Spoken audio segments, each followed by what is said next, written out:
Hola, ¿qué tal? Estamos en una emisión nuevamente de Sal y Pimienta Fiscal y nos vestimos de manteles largos.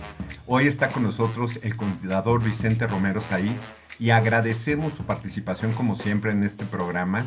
La verdad es que vamos a tocar un tema bastante interesante. Vamos a plantear la visión del contador el día de hoy de cara a la IA. La verdad es que este tema pues siempre nos pone a cuestionarnos si la profesión del contador se puede poner en riesgo derivado de estas nuevas innovaciones o si nos enfrentamos realmente a un tema de evolución y un constante cambio, porque hoy por hoy no podemos negar que la única constante es el cambio. Y pues bienvenido Vicente, qué gusto estar contigo. Querido Toño, como siempre, un privilegio poder participar con el gran equipo de DS, al cual yo aprecio muchísimo. Y muchas gracias por la invitación, tanto a Lolita como a ti, como a Fernando y a todo el gran equipo. Un verdadero privilegio. Muchas gracias. Gracias, Vicente. Y la verdad es que siempre contigo, pues abrevar de conocimientos, de tu sabiduría, de tu simpatía. Y pues voy a entrar al tema central. La verdad es que aquí el planteamiento es para la profesión de contador. ¿Tú qué opinas? ¿La IA va a reemplazar al contador o, permíteme así decirlo, solo va a evidenciar a quien no evoluciona?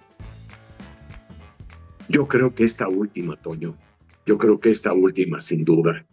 Eh, yo creo que va a reemplazar a aquellos contadores que se vuelvan repetitivos. El contador hoy no es la persona que hace pólizas.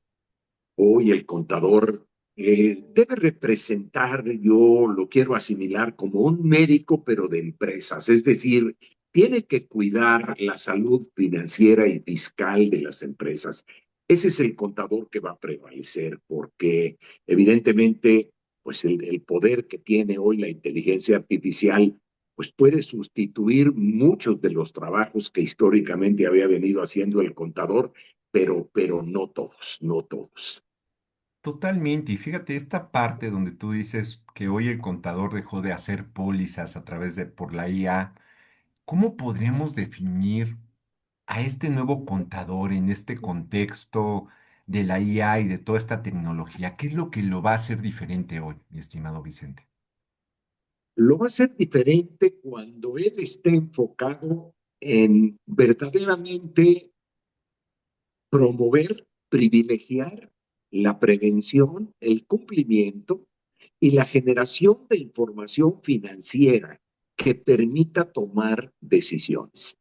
El vínculo que existe entre el ámbito financiero y el ámbito fiscal es tan sutil que prácticamente se confunde, de tal manera de que, pues yo creo que hoy el contador tiene que ser un promotor primero del cumplimiento y de la prevención, porque al menos en mi opinión, tú eres abogado, yo no, yo veo que hoy todo el entramado legal está a favor de la autoridad.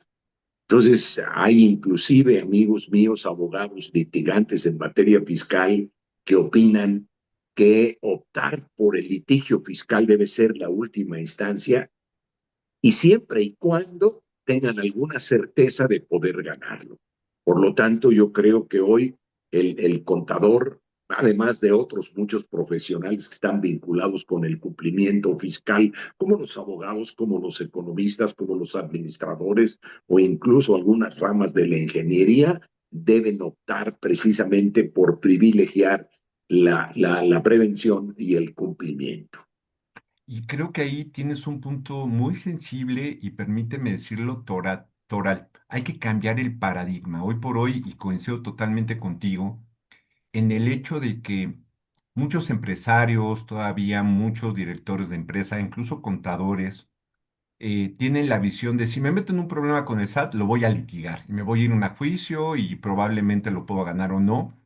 Pero hoy por hoy hemos visto que precisamente ya la actuación del Servicio de Administración Tributaria se basa precisamente en una gran cantidad de datos y la explotación y automatización que le permiten tener mucha certeza en los actos que emite, en las liquidaciones, en las multas, suspensiones, y que al final de cuentas, si nosotros no cambiamos esta forma de pensar de que hay que llevarlo a un tema contencioso, pues nos vamos a dar unos buenos golpes o vamos a tener una situación que después nos pueda poner en contingencia. Hoy por hoy creo y totalmente yo creo que cualquier especialista en la materia tiene que tener la visión clara de que hay que ser estratégicos y preventivos. Hoy aunque implica un esfuerzo adicional, aunque implica un trabajo diferente al ordinario del día a día, es lo que nos va a permitir tener pues la sanidad fiscal y la tranquilidad y la paz mental, permíteme así decirlo, de estar al corriente de nuestras obligaciones. Pues el gran tema es todo lo que está invirtiendo la autoridad precisamente en tecnología, con esta famosa ahora ya supercomputadora, la Cuatlicue, precisamente con una inversión de más de 6.000 millones de pesos y que va a tener una potencia y una capacidad, pues nosotros también tenemos que usar herramientas, pero bajo esta lógica, mi querido Vicente, ¿tú cuál consideras que todavía es el territorio exclusivo donde el criterio humano de un contador sigue siendo irreemplazable?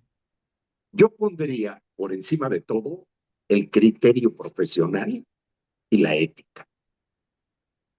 Y desde luego, el contador, aun cuando no es abogado, tiene que participar en la hermenéutica, que es la correcta interpretación de las normas. En este orden de ideas, yo creo que ahí es donde el contador tiene un futuro que la inteligencia artificial no le puede quitar. Y yo encuentro hoy a la gente, porque desafortunadamente las universidades están mostrando que la matrícula en la carrera de contador público ha venido disminuyendo de manera sensible. En ese orden de ideas, yo sigo viendo, quizás por ser contador, una serie de áreas de oportunidad en las cuales el contador se puede desarrollar, ¿verdad? Por encima de la inteligencia artificial, obviamente sin prescindir de ella, no nos podemos negar a la modernidad, ¿no? Yo, con 79.000 kilómetros en el odómetro biológico y 54 años de ejercer esta profesión, pues yo noto que la contaduría pública ha cambiado, bueno, de manera diametral, 180 grados de diferencia, ¿no? A veces les comento a mis alumnos que ellos nunca vivieron la adrenalina de hacer un pase a un libro mayor con pluma fuente, donde si te equivocabas los errores quedaban ahí plasmados, ¿verdad? Entonces, hoy estas nuevas oportunidades que tenemos, a mi juicio, pues brindan un futuro promisorio para aquellos que verdaderamente pues se comprometan con el futuro y usen la inteligencia artificial, pero simplemente como una herramienta. Yo soy de los que digo que no hay que confundir la automatización con la sistematización.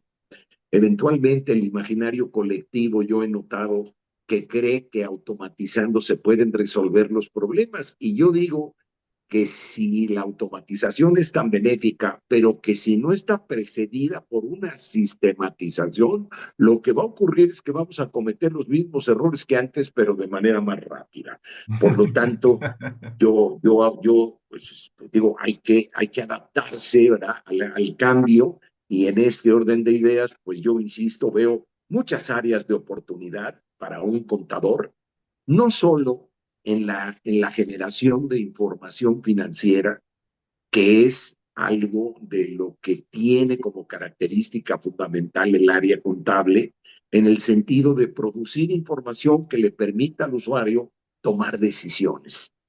Tú me conoces y sabes de la debilidad que tengo de usar una nomenclatura contable diferente a la tradicional, que para mí ha sido una traducción del inglés, y yo creo que la información financiera es un vínculo de comunicación entre quien la prepara y quien la usa.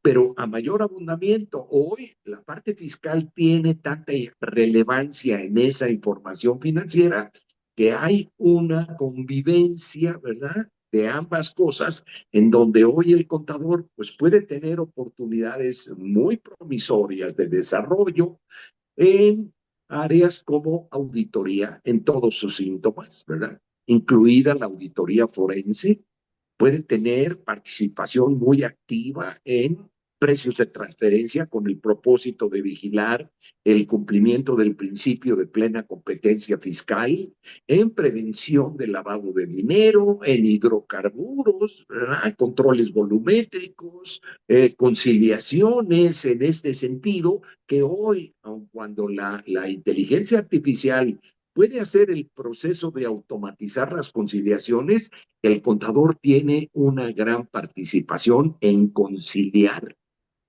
la información que está declarando cada contribuyente, con la que está manifestando en comprobantes fiscales que hoy son el principal insumo de auditoría y que el SAT está usando como mecanismos de fiscalización. Ahí yo creo que el contador tiene una participación definitiva y desde luego la inteligencia artificial nunca podrá sustituir el criterio profesional y la ética.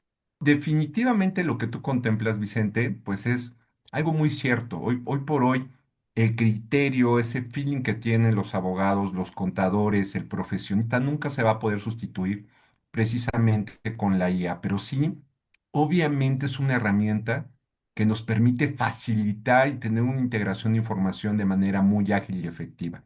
Pero, y ya lo de adelantabas tú, algunas ramas donde estos nuevos contadores, los estudiantes, pues pueden empezar a ver esta perspectiva de trabajo, ¿no?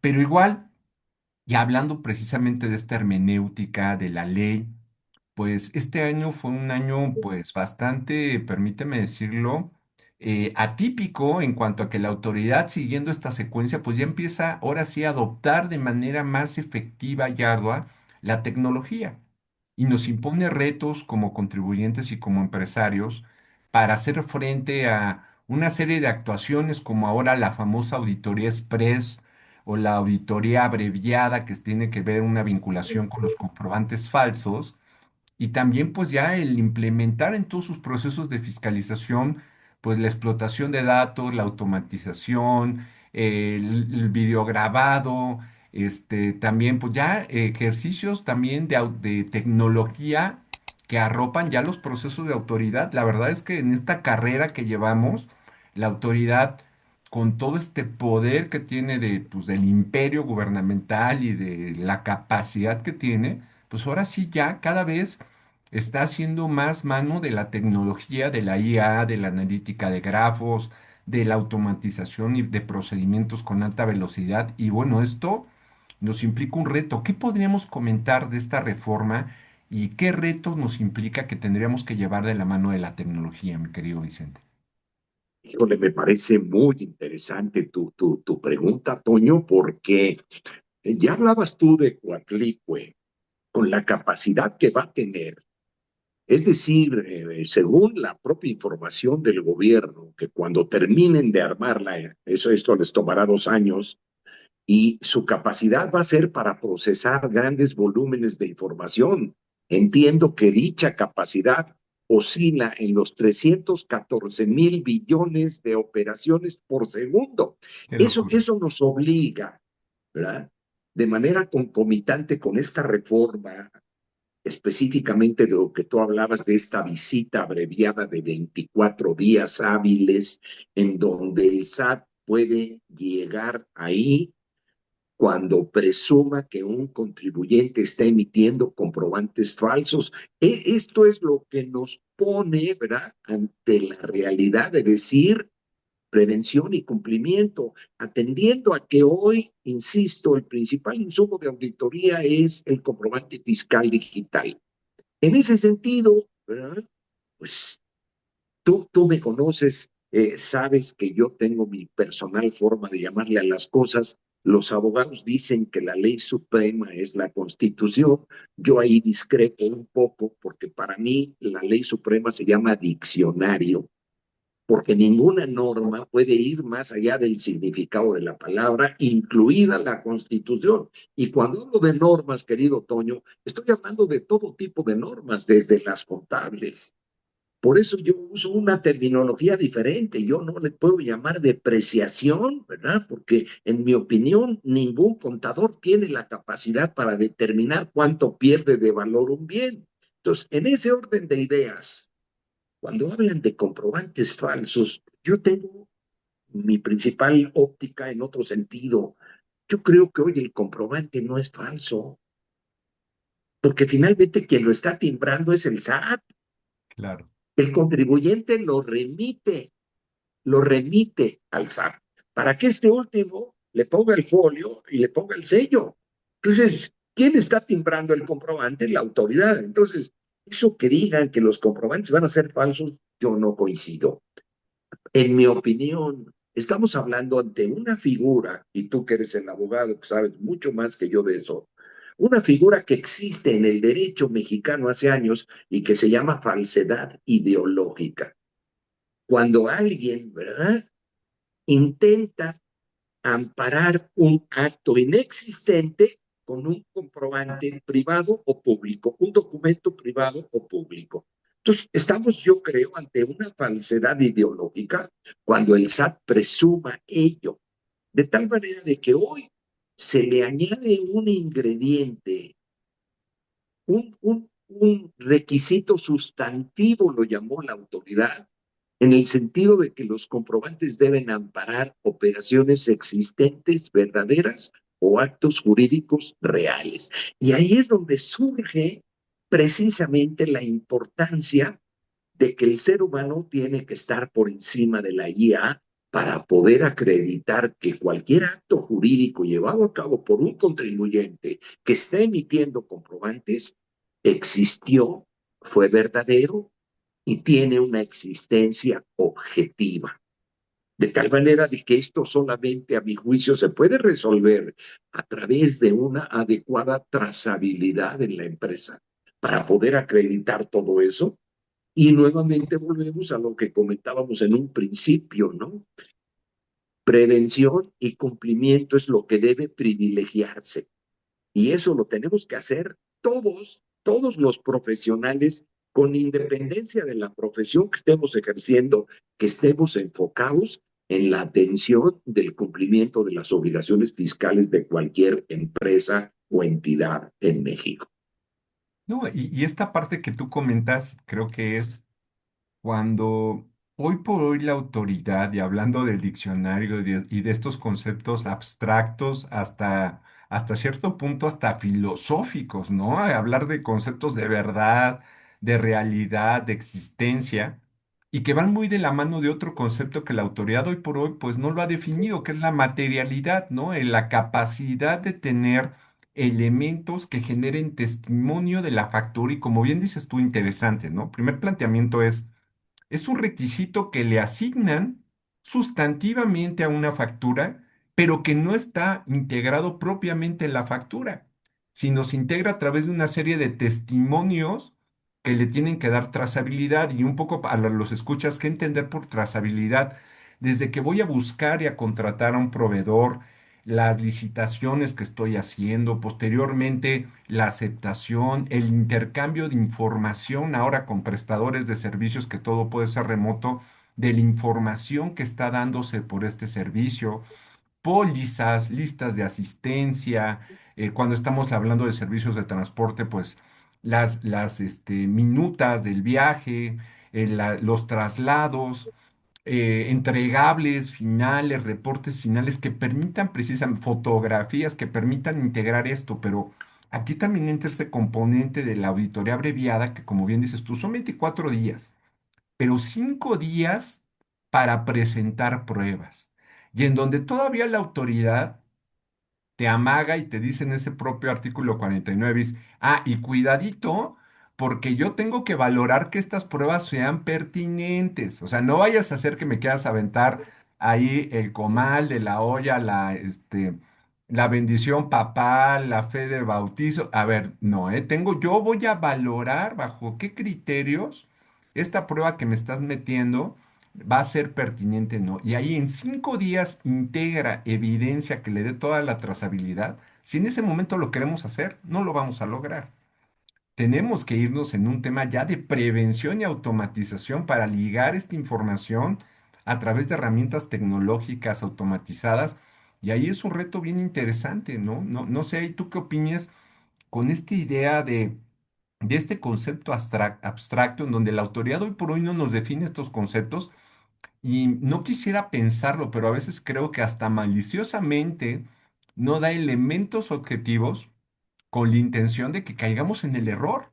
¿Qué les podríamos sugerir a los contadores, a los contribuyentes, para integrar esa trazabilidad? ¿Cuáles serían las mejores prácticas que tú les podrías recomendar, mi querido Vicente? Híjole, esto que estás diciendo es toral, querido Toño, toral, porque como tú dices, es tan etéreo el término que yo tengo dos versiones. Fíjate, la primera, de la importancia de lo que acabas de decir, Toño. Si analizamos todo esto con ahora la nueva facultad de poder utilizar por parte de la autoridad herramientas tecnológicas como cámaras de video, cámaras fotográficas o grabadoras de audio. Y todo eso va desde mi personal punto de vista en función de lo que tú acertadamente acabas de comentar, la materialidad. ¿Para qué van a usar esas herramientas tecnológicas? La materialidad hoy, como tú señalaste, se conforma de una serie de elementos, empezando por el Total, contrato por escrito.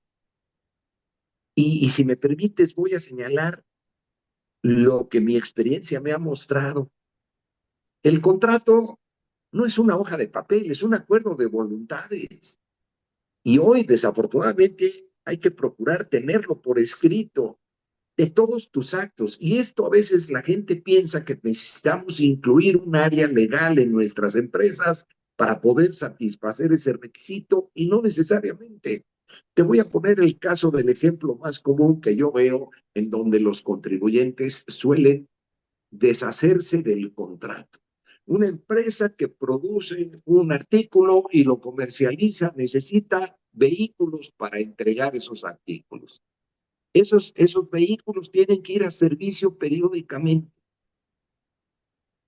¿Cuál es el contrato? Pues en mi opinión, la orden de reparación que te entregan en el lugar donde llevaste a servicio, donde viene el acuerdo de voluntades y viene la firma del asesor de servicio y la del contribuyente. Y es lo primero que el contribuyente tira a la basura, cuando hoy total, lo que debe de hacer es digitalizarla y conservarla, porque ese es su contrato. Pero además, todo lo que tú comentaste, ¿verdad? No hay que escatimar nada respecto de la materialidad. Y estamos hablando de pedidos, cotizaciones, correos electrónicos, mensajes de texto, fotografías, bitácoras y si hace falta tres taparroscas de refresco por si acaso. Entonces, allí hay que privilegiar ese cumplimiento y vincularlo con la otra punta de la pinza que yo llamo la fecha cierta, en totalmente. donde hoy, ¿verdad? Pues no es indispensable que protocolicemos todos los contratos, los elevemos a escritura pública y para ello usamos la tecnología nuevamente y pues proponerle a los contribuyentes que hoy usemos esas herramientas que tenemos a nuestro alcance para firmar en aquellos casos de actos con montos muy importantes, que los contratos se firmen de manera electrónica o digital, desde luego vigilando que esas aplicaciones que hoy tenemos a nuestro alcance reúnan los requisitos que la norma oficial mexicana 151 contempla, porque eso me parece verdaderamente extraordinario. ¿Para qué tienen esa nueva facultad de usar cámaras fotográficas y cámaras de video? Pues precisamente para que esas pruebas que tienen que ser pertinentes en el evento de que le llegue la orden de visita abreviada, pues el contribuyente pueda aportar y quede grabado, ¿verdad? En esas herramientas que el contribuyente pudo cumplir. Y eso solo se va a lograr con aquellos contribuyentes que hayan privilegiado el cumplimiento y la prevención. No, y tocas dos puntos, yo creo que torales, mi estimado Vicente. Tú hablabas precisamente del tema de digitalizar. Creo que un tema que te permite agilizar todos estos procesos es toda esta evidencia que tienes que integrar. Hay que digitalizarla, señores. Hay que automatizarla y vincularla con el acto, con la factura, con el contrato, con la operación, para que en el momento que la autoridad acuda a una revisión, contemos con la historia completa que le permita a la autoridad tener certeza de que existió esto. Y hoy por hoy también el otro tema es el estampado de tiempo. Y creo que tocaste un punto bien interesante. Cuando a mí como abogado me cuestionan mucho, oye, prácticamente tengo que celebrar todos mis contratos por escrito y todos mis contratos los tengo que llevar ante un fedatario público. Efectivamente, esto no es costeable ni es operativo, pero sí tenemos que ir pensando en otros procesos alternativos como el firmado electrónico y el estampado de tiempo en términos de la NOM 151, en donde por lo menos, como bien lo decías tú, en estas operaciones que tienen un peso específico de deducción o de acumulación, dependiendo de qué lado estemos, sí es importante contar con esta información. Y era un poco, yo ponía el ejemplo con estas auditorías express. En el caso de EFOS, cuando a ti te analizan de las operaciones simuladas, pues van a revisar al pintor que tenga el pincel, el caballete, las pinturas. Y si no cuenta con eso, pues ya dicen, no, pues no eres pintor y por lo tanto, pues no puedes tener pinturas.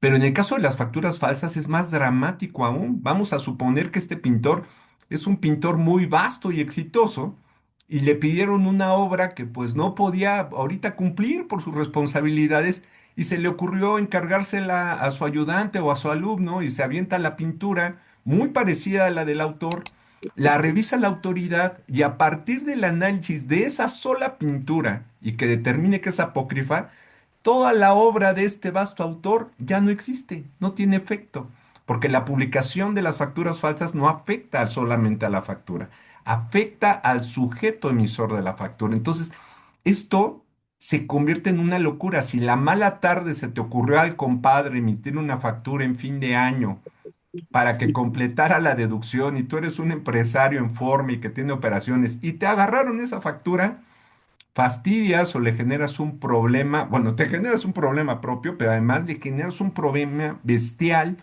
a todos tus clientes. Entonces, esta parte de tener toda esta hilación, esta infraestructura, esta evidencia, es algo que creo que sí tenemos que transmitirlo a nuestro auditorio. Se debe de convertir en el pan de todos los días y jugar con la tecnología no se diga más. Y bueno, ya para cerrar, mi querido Vicente, solo, y creo que ya lo adelantabas, ¿no? Pero si hoy a un contador joven te preguntara hacia dónde debe de moverse, ya hablabas de temas de compliance, auditorías, ¿qué última recomendación le darías? Y me atrevo a hacerlo porque además de que has sido maestro durante muchos años, tanto de alumnos como de algunos profesionistas que hemos tenido la fortuna de estar contigo a lo largo del tiempo, pues la verdad es que siempre el que tú nos puedas recomendar por dónde van las vistas y siendo un ejemplo de evolución constante en la carrera, pues que nos pudieras platicar qué le dirías a los jóvenes el día de hoy. muchas gracias, Toño. Qué pregunta tan difícil, pero les diría,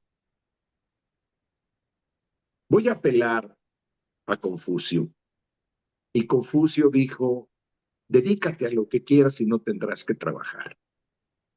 Si eres contador o eres abogado o eres economista o eres administrador, yo te sugiero, con todas estas áreas de oportunidad que hoy tenemos y que ya venimos mencionando, elige la que te gusta, porque si estás en lo que te gusta, te vas a poder desarrollar. Esa sería mi recomendación. Dedícate a lo que quieras y desde luego, una vez que lo hayas elegido, comprométete.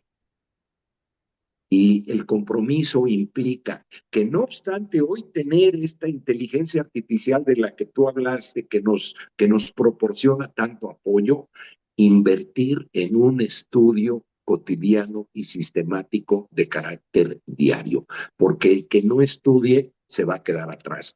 Y te lo dice una persona que está a un año de llegar al octavo piso, pero que todavía tengo ganas de seguir estudiando y que me siento bendecido porque me dedico a lo que quiero y lo que quiero es pues seguir siendo contador público como consultor de empresas y desde luego ante todo docente porque este año estoy cumpliendo 50 años de ser profesor en la EBC, que es mi casa. No, Vicente, eres un gran ejemplo, nos das la pauta a muchos profesionales de lo que debemos de seguir y en serio te aprecio mucho esta sesión y pues no me queda más que agradecerte y agradecerle al público. Queremos generar conciencia en los profesionistas, queremos generar conciencia en los empresarios de a qué retos se enfrentan Y hoy nos queda claro que la profesión del contador definitivamente no está en riesgo, está en evolución. Y quienes sepan adaptarse a estos cambios van a ser los que lideren el futuro, en esta y en cualquiera de las profesiones. Les agradecemos mucho por esta participación, Vicente, y nos vemos en la siguiente emisión de Sal y Pimienta Fiscal. Yo soy José Antonio Será un Hernández. placer y como siempre, muchísimas gracias a ABS por invitarme. Ha sido, como siempre, un privilegio y un fuerte abrazo para todos. Muchas gracias. Gracias, auditorio. Nos vemos en la siguiente. Un fuerte abrazo a todos. Hasta la próxima. Muchas gracias. Hasta la Gracias próxima. por escucharnos. Esperamos que hayas disfrutado de nuestro programa de hoy, donde nuestros especialistas nos brindaron un menú fiscal delicioso y lleno de información útil. No te pierdas la próxima emisión, donde seguiremos poniendo la sal y pimienta fiscal, para conversar y degustar los temas de actualidad en materia tributaria. Esto fue Sal y Pimienta Fiscal, una producción de Digital Signature.